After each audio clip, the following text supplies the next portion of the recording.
निंदा और चुगली के बारे में आप क्या जानती हैं? निंदा का मतलब ये है कि हम जो इंसान यहाँ मौजूद नहीं हैं और हम उसकी बातें करें। क्या बात है, आज बहुत खुश लग रही हो आप। तबीयत थोड़ा धीरे धीरे ठीक हो रही है कोई नमस्कार। और खुशी अपने आप आएगी, ये तो नेचुरल है। और जब से महात्मा बताए आप अवतारवाणी से विचार करो, घर में बैठ करके उस पर सब ब्रह्मज्ञानी महात्मा हैं तो अवतारवाणी पढ़ करके उस पे विचार करें और सत्संग की जो मिशन की अपने पुस्तकें हैं, बुक हैं, उसको पढ़ें, चरणामृत का सेवन कीजिए और फिर धीरे धीरे। अभी तबीयत कैसी है? ठीक है। मतलब कुछ फर्क है उसमें? हाँ बिल्कुल, बहुत फर्क है। जब से चरणामृत का नियमित सेवन करने लगी, उसका सही तरीका संतों महापुरुषों ने घर पे आके बताया। आप इस तरह से इस्तेमाल करेंगे और सतगुरु के कहे हुए वचनों पर चलेंगे। ठीक आप कह लो बाबू। धन्यका महाराज। धन्यका जी। और क्या हाल चाल है? ठीक है, अपना बताइए। आज छुट्टी है? हाँ, संडे है, आज यही है। हाँ हाँ, भी मम्मी बात रहा है, मम्मी भी तबीयत थोड़ा ठीक है माता जी के पास है। अच्छा। हाँ, आज तो बड़ा आनंद में है। धन्यकार जी। और ठीक है, अपना बताइए आप। सब ठीक है और तबीयत वगैरह सब बढ़िया है? हाँ, सब बढ़िया। अच्छा अच्छा, ठीक है। आपका कैसा है? बस हमारा भी एकदम बहुत बढ़िया है, बहुत बढ़िया है। अच्छा। और क्या हो रहा है अभी? बस बैठे हैं, ये विचार कर रहे थे आपस में बैठ करके, हाँ। ज्ञान की चर्चा कर रहे थे। अच्छा। और प्रसादी हो गई? नहीं नहीं, अभी बस यही होने वाली है, आधा घंटे में। अच्छा अच्छा, ठीक है। ठीक है, चलिए अभी। ठीक है। धन्यवाद। धन्यकार जी, धन्यकार जी। मतलब चरणामृत का सेवन करने से आपको लाभ हुआ? नहीं, लाभ तबीयत में सुधार थोड़ा हुआ है, इतना नहीं कि दर्द चला गया है, लेकिन जो आत्मबल होता है वो थोड़ा सा बढ़ गया है। ये सहने की शक्ति, हमारा जो है मनोबल बढ़ना चाहिए। हाँ, तो सबसे जरूरी तो आत्मबल ही होता है। हाँ। क्योंकि माता जी कहती हैं कि बाहर के पट बंद कर, अंदर के पट खोल। मतलब जब हम बाहर की दुनिया में जाते हैं तो हम चिंताओं में घिरते हैं, चिंता करते हैं, ये नहीं हुआ, वो नहीं हुआ, ऐसा हुआ, वैसा हुआ। और जब हम अंदर की दुनिया में जाते हैं तो उसे आध्यात्मिक भाषा में चिंतन कहा जाता है।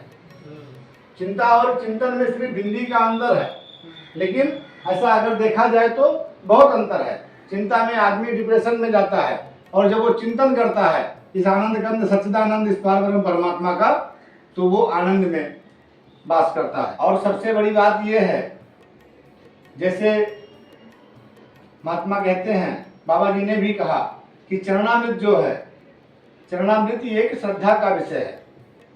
चरणामृत कोई औषधि नहीं है, चरणामृत कोई सब्स्टिट्यूट नहीं है कि अगर दवा करा के हार गई, दुआ करा के हार गई, सब कुछ करा के हार गई तो बोली लाओ चरणामृत भी पी लें।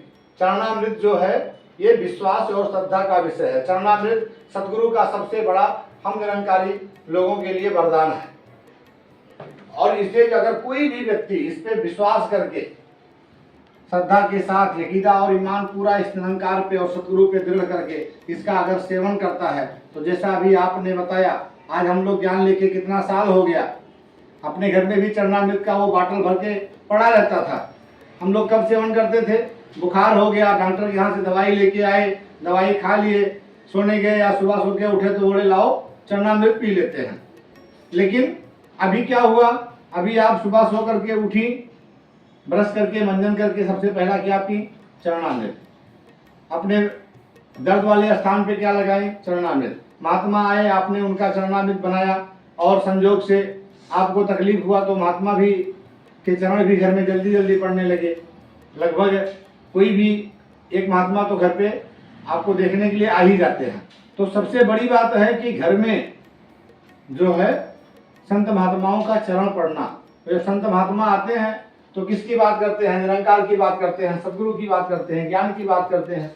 तो जैसा आप सोचोगे वैसा ही आपका ख्याल होगा। आपके मन के ऊपर सब कुछ डिपेंड है। सदगुरु बाबा हरदेव सिंह महाराज क्या बोले? एक बार उन्होंने कहा, किसी ने कहा कि भारत और पाकिस्तान यहाँ से अलग होता है। बाबा जी ने क्या कहा कि इसका दूसरा भी पहलू है कि भारत और पाकिस्तान यहाँ से जुड़ते हैं, यहाँ पे मिलते हैं। फिर बाबा जी ने वो बात कही कि एक गिलास है आधा भरा है, तो सोचने का नजरिया है। कोई बोलता है कि गिलास आधा खाली है तो वो निगेटिव सोच रहा है, और कोई बोलता है कि गिलास आधा भरा है, वो पॉजिटिव सोच है। तो सोच जो है वो सकारात्मक होनी चाहिए। सकारात्मक सोच होगी तो आत्मबल बढ़ेगा, और आत्मबल बढ़ेगा तो शरीर अपने आप स्वस्थ होगा, मानसिक चिंताएं दूर होंगी। इसीलिए तो सदगुरु ने हमें बताया है कि हर श्वास में सुमरन करो, इसका इस निरंकार के एहसास में रहो, ये अनशन है, इसका सुमरन करो। ऐसे ही हरदेव वाणी पढ़ रही थी तो सदगुरु बाबा हरदेव सिंह जी महाराज ने लिखा है, सेवा सत्संग सुमिरन से जितना जो कमाता है और निंदा चुगली से उतना ही गंवा देता है। ऐसे ही लाइन है हरदेव वाणी में। उतना नहीं गंवा देता है। सेवा सत्संग सुमिरन से जितना कमाएगा उसका कई हजार गुना निंदा चुगली करके गंवा देता है। निंदा और चुगली में बहुत बारीक सा अंतर है। निंदा और चुगली के बारे में आप क्या जानती हैं? निंदा चुगली लगभग सेम ही है, बहुत ज्यादा अंतर नहीं है इसमें। जैसे अब जैसे निंदा का मतलब ये है कि हम जो इंसान यहाँ मौजूद नहीं है और हम उसकी बातें करें, और चुगली का मतलब ये है किसी ने हम पे विश्वास करके अगर कोई बात बता दी है तो हम वो बात खुद जो है छुपा ना पाए, दूसरे को जाके बता दें, ये चुगली हो गई। सही है।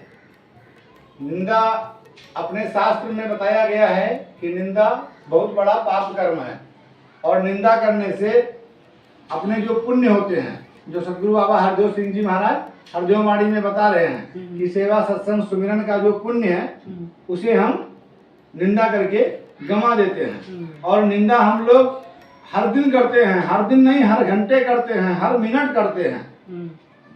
निंदा का सीधा सा परिभाषा है कि जो व्यक्ति आपके सामने उपस्थित ना हो, फिर वो कोई भी हो, अगर उसकी बातों को हम या उसे हम अपनी चर्चा में शामिल करते हैं, जैसे अभी हम दोनों लोग बैठ करके यहाँ पर चर्चा कर रहे हैं, यहाँ निरंकार का ऐशोगान कर रहे हैं, सदगुरु का गुणगान कर रहे हैं, संत महात्माओं का यश की बात कर रहे हैं कि वो महात्मा जी आए, चरणामृत के बारे में बताए, सब कुछ किए।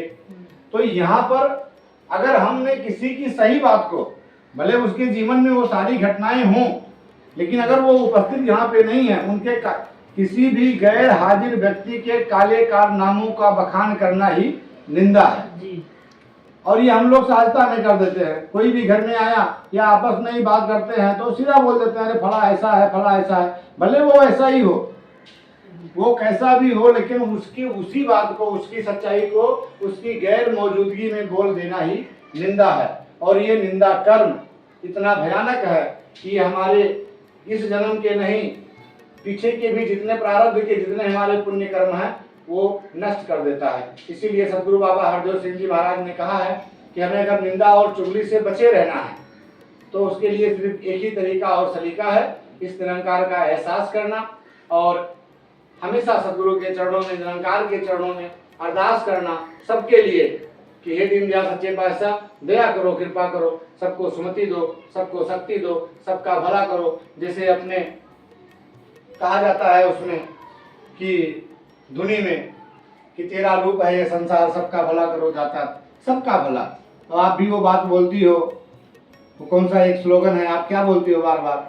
भगवान सबका भला करो पर शुरुआत हमसे करो। नहीं, ये जो हो गया ये स्वार्थ हो गया। ये शुरुआत कहाँ से करो? हमसे करो। जब भगवान सबका भला करेंगे तो उसमें हम शामिल हो जाएंगे। एक ही साधे सब सधे, सब साधे सब जाए, रही मन सी चही मूल को फूले फले या जाए। मूल कौन सा है? ये पार ब्रह्म परमात्मा, ये निरंकार। इसीलिए अरदास भी है। आज हमारे घर में जो बीमारी तकलीफें आती है, आज हमें जो सुकून आनंद नहीं मिलता है, उसका एकमात्र कारण है, छोटा सा कारण, और यही है, वो है निंदा। हम पर निंदा करते हैं और वो निंदा करके जितना भी पुण्य कमाते हैं वो सब गंवा देते हैं, कर्जे में चले जाते हैं।